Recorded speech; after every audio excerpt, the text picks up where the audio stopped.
warahmatullahi wabarakatuh. Perkenalkan, saya Delia Salsabila dengan NIM 1061929 dari Fakultas Kedokteran Gigi Institut Ilmu Kesehatan Bakti Wiyata Kediri dengan program studi S1 Kedokteran Gigi angkatan 2019. Pada kesempatan kali ini, di sini saya akan menjelaskan tentang ilmu otot, rangka, dan patologi jaringan. Baik, yang pertama saya akan menjelaskan otot atau muscle. Apa itu otot?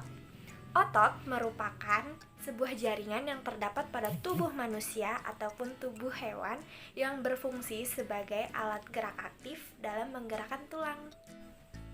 Baik, sampai sini kita ketahui bahwa jika di tubuh manusia maupun tubuh hewan jika tidak terdapat otot, maka tidak akan bisa bergerak. Kemudian jenis-jenis otot. Otot diklasifikasikan menjadi 3 jenis. Yang pertama ada otot lurik, kemudian ada otot polos, dan ada otot jantung. Kemudian untuk perbedaannya apa sih? Yang pertama ada otot lurik. Otot lurik pergerakannya berasal dari syaraf motorik atau berasal dari otak. Kemudian sifat geraknya ini secara sadar atau bukan refleks. Kemudian yang kedua otot polos. Di manakah otot polos dapat ditemukan? Otot polos dapat ditemukan pada organ pembuluh darah atau pada organ pencernaan. Kemudian untuk cara kerjanya, otot polos berasal dari saraf otonom atau bekerja secara tidak sadar. Lalu yang terakhir ada otot jantung. Otot jantung merupakan otot yang bekerja khusus dalam membantu memompa darah pada jantung.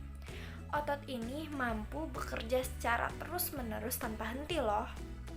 Karena otot ini dipengaruhi oleh saraf simpatik dan parasimpatik yang dapat mempercepat atau memperlambat laju denyut nadi. Meskipun begitu, kerjanya tanpa disadari loh.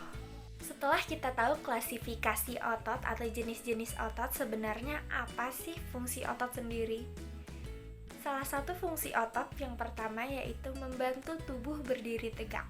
Selain itu, otot juga membantu mempertahankan postur tubuh. Selain itu, otot juga mempertahankan suhu tubuh dan juga membantu stabilitas sendi-sendi pada tubuh. Dan masih banyak fungsi lainnya. Setelah selesai membahas otot, mari kita lanjut pembahasan mengenai sistem rangka. Apa sih sistem rangka? Sistem rangka adalah sistem organ di mana sistem yang membantu memberikan dukungan fisik terhadap makhluk hidup atau organisme itu sendiri. Apa fungsi sistem rangka? Sistem rangka berfungsi sebagai penopang atau pemberi bentuk tubuh. Selain itu, sistem rangka juga sebagai alat gerak, kemudian tempat di mana pembentukan sel darah, kemudian sebagai pelindung dari organ-organ penting, dan memproduksi atau menyimpan mineral.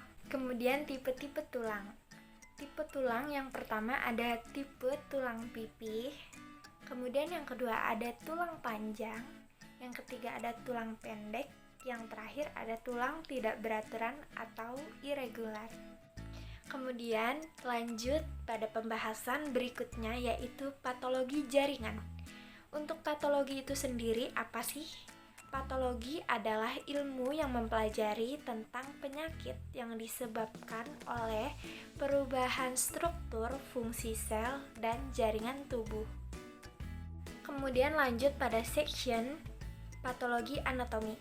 Patologi anatomi adalah ilmu patologi yang mempelajari dan mendiagnosa penyakit berdasarkan hasil pemeriksaan sel, jaringan, dan organ tubuh manusia. Sebagai contoh, dalam mendiagnosa penyakit tumor yang diderita oleh pasien, maka perlu dilakukannya tes patologi anatomi terhadap sel tumor tersebut.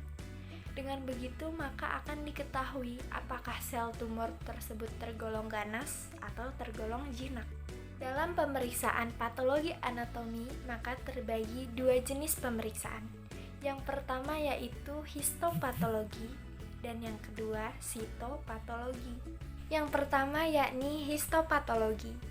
Histopatologi merupakan cabang ilmu dari ilmu patologi anatomi yang mempelajari dan mendiagnosa penyakit berdasarkan hasil pemeriksaan jaringan tubuh.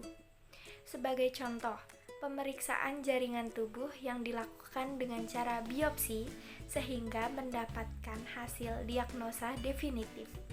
Kemudian yang kedua yaitu sitopatologi. Sitopatologi merupakan cabang ilmu patologi anatomi yang mempelajari dan mendiagnosa penyakit berdasarkan hasil pemeriksaan sel tubuh yang didapatkan atau yang diambil. Sebagai contoh yaitu pemeriksaan sel neoplasma, sehingga dapat diketahui jenis atau tipe sel tersebut termasuk ganas atau jinak. Baik teman-teman, mungkin hanya sekian yang dapat saya sampaikan pada ilmu otot, rangka, dan jaringan patologi di kesempatan kali ini. Semoga apa yang saya sampaikan menjadi manfaat bagi teman-teman semua. Sekian dari saya. Wassalamualaikum warahmatullahi wabarakatuh.